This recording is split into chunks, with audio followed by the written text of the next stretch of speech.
मुख्यमंत्री पदामुळे घडलेल्या महाभारताला महाराष्ट्राने गेल्या 5 वर्षांमध्ये पाहिलं। राज्यात सध्या 2 आघाड्या आणि 6 पक्ष आहेत। त्यामुळे आगामी विधानसभा निवडणूक अभूतपूर्व असेल। त्या पार्श्वभूमीवर राज्यातील वरिष्ठ सेफॉलॉजिस्ट दयानंद नेनेंनी एक सर्वेक्षण केले। या सर्वेक्षणानुसार राज्यात कोणाची सत्ता येणार, मुख्यमंत्री पदासाठी कोणाला पसंती आहे, बघूयात सविस्तर रिपोर्ट।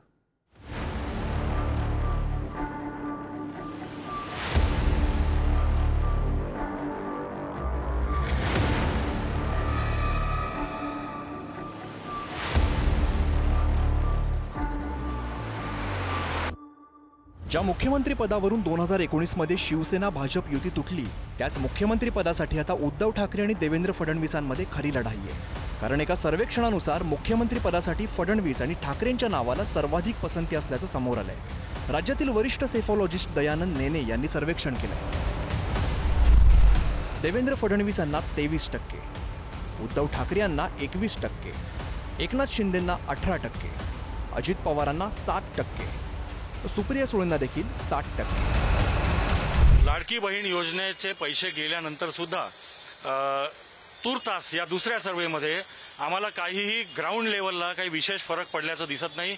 आमच्या या दुसऱ्या सर्वेप्रमाणे अजून सुद्धा महाविकास आघाडीला 152 जागा मिळताना आम्हाला दिसत आहेत आणि महायुतीला 123 जागा मिळताना दिसत आहेत। राज्यातील विविध भागात 16 ऑगस्ट ते 25 ऑगस्ट या कालावधीमध्ये सर्वेक्षण करण्यात आले। निवडणुकीनंतर कोणाला मुख्यमंत्री पाहायला आवडेल असा प्रश्न त्यांनी लोकांना विचारला होता। राज्यातील जनतेचा मूड या सर्वेक्षणातून दिसून आलाय। देवेंद्र फडणवीस नागपूर, गोंदिया, भंडारा, गडचिरोली, मुंबई, MMR, पुणे, नाशिक। उद्धव ठाकरे मुंबई, संभाजीनगर, धाराशिव, हिंगोली। एकनाथ शिंदे ठाणे, MMR, संभाजीनगर, जळगाव, कोल्हापूर। नाना पटोले भंडारा आणि चंद्रपूर। अजित पवार आणि सुप्रिया सुळे राष्ट्रवादीचा प्रभाव असलेल्या पश्चिम महाराष्ट्रातून त्यांना पाठिंबा बघायला मिळतो।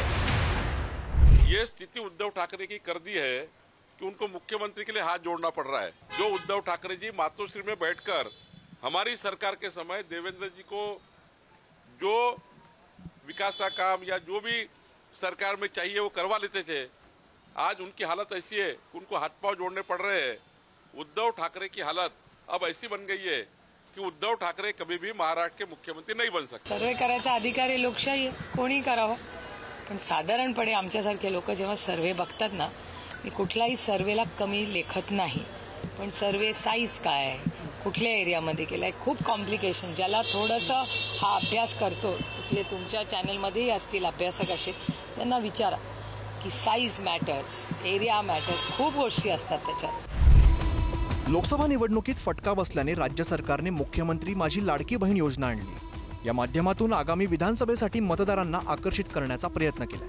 मात्र लाडक्या बहिणीच्या खात्यात 2 हप्ते जमा झाल्यानंतर सुद्धा अजून लोकांच्या विचारात विशेष फरक पडलेला नाहीये।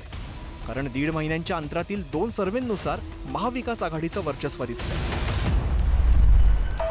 पहिला सर्वे, महाविकास आघाडीला 158 जागा तर महायुतीसाठी 122 जागा। दुसरा सर्वे, महाविकास आघाडीसाठी 152 जागा तर महायुतीसाठी 123 जागा। राज्य शासनाचा तर प्रयत्न आहे की अजून निवडणुका पुढे ढकलायच्या, दुसरीनं दिवाळीनंतर आता निवडणूक होणार आहे। पण या निवडणुकीमध्ये काँग्रेस, राष्ट्रवादी, शिवसेना आणि मित्र पक्षाला 200च्या जवळपास जागा आजच्या तारखेला मिळू शकतात। पण महाराष्ट्रामध्ये 100% महाविकास आघाडीचं काँग्रेस, राष्ट्रवादी, शिवसेना आणि मित्र पक्षाचं सरकार येणार आहे। मला वाटतं महाविकास आघाडीचा तो सर्वे आहे, तो पक्षाचा सर्वे आहे, त्याच्यामुळं त्या सर्वेवर कितपत आपण त्या ठिकाणी विश्वास ठेवावा हा खरा प्रश्न आहे। मी आपल्याला अत्यंत आत्मविश्वासानं सांगतो की महायुती त्या ठिकाणी प्रचंड अशा प्रकारचं बहुमत मिळवेल। गेल्या 5 वर्षांमध्ये मुख्यमंत्री पदामुळे महाराष्ट्राच्या राजकारणात महाभारत घडलं।